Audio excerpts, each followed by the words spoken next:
പ്രധാനമന്ത്രി വർഗീയ ധ്രുവീകരണത്തിന് ശ്രമിക്കുകയാണെന്ന് സീതാറാം യെച്ചൂരി. മോദിയുടെ പ്രസംഗങ്ങളിൽ അത് വ്യക്തമാണെന്നും ഇതിനെതിരെ തെരഞ്ഞെടുപ്പ് കമ്മീഷന് പരാതി നൽകിയെന്നും യെച്ചൂരി പറഞ്ഞു. The Prime Minister today is making all sorts of statements all across the country which are violative of the Model Code of Conduct.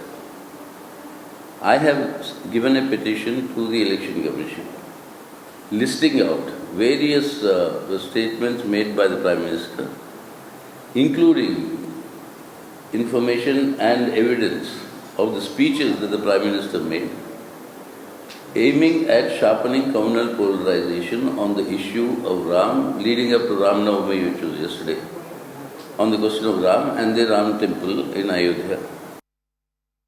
മേഘയുണ്ട് കൂടുതൽ വിശദാംശങ്ങളുമായി മെഗാ പ്രചാരണത്തിന്റെ ഭാഗമായി യെച്ചൂരി ഇന്ന് പ്രധാനമായി പറഞ്ഞ കാര്യങ്ങൾ എന്തൊക്കെ? Across the country, which are violative of the Model Code of Conduct. I have given a petition to the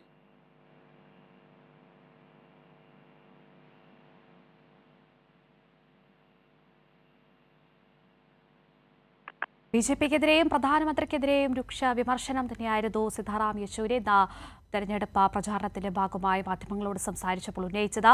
പ്രധാനമന്ത്രി വർഗീയ ധ്രുവീകരണത്തിന് ശ്രമിക്കുകയാണെന്ന് അദ്ദേഹം പറഞ്ഞു.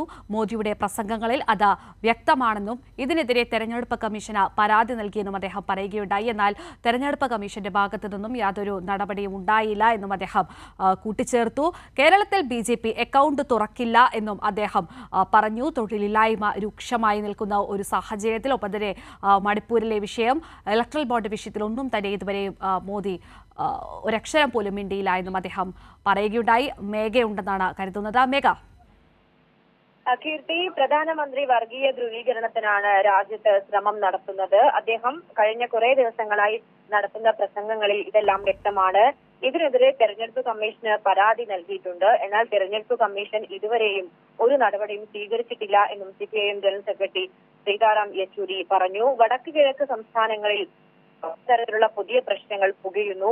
എന്നാൽ BJP ആണ് ഇതിനെല്ലാം ഉത്തരവാദി. എന്നാൽ ഒരക്ഷരം പോലും പ്രധാനമന്ത്രി അതേക്കുറിച്ച് എവിടെയും പരാമർശിക്കുന്നില്ല എന്നും അദ്ദേഹം ചൂണ്ടിക്കാട്ടി. അതിനൊപ്പം കഴിഞ്ഞ കുറെ ദിവസമായി ഏറ്റവും പ്രധാനപ്പെട്ട കാര്യം എന്നത് ദൂരദർശന്റെ ലോഗോ നിറം മാറി പ്രത്യക്ഷപ്പെട്ടു. കാവ്യ നിറത്തിലാണ് പ്രത്യക്ഷപ്പെട്ടത്. എന്നാൽ അതിൽ പുതിയ അത്ഭുതമായി ഒന്നും തോന്നുന്നില്ല. കാരണം ദേശീയ പതാകയുടെ നിറം തന്നെ കാവ്യയാക്കാനുള്ള ശ്രമമാണ് രാജ്യത്ത് നടക്കുന്നത് എന്നും യെച്ചൂരി പറഞ്ഞു. പാർലമെന്റിൽ ഉൾപ്പെടെ ഇലക്ട്രൽ ബോണ്ട് വിഷയം ആദ്യം ഉയർത്തിയ രാഷ്ട്രീയ പാർട്ടി CPIM ആണ്. CAA-ക്കെതിരെയും ആദ്യം ശബ്ദമുയർത്തിയത് CPM ആണ്. കോൺഗ്രസ് നേതാക്കൾ അതിനെതിരെ ഒന്നും സംസാരിക്കുന്നില്ല എന്നും യെച്ചൂരി പറഞ്ഞു. അതിനൊപ്പം കേരളത്തിലേക്ക് വന്നാൽ പ്രധാനമന്ത്രി ഇടയ്ക്കിടെ കേരളത്തിലേക്ക് എത്തുന്നുണ്ട്.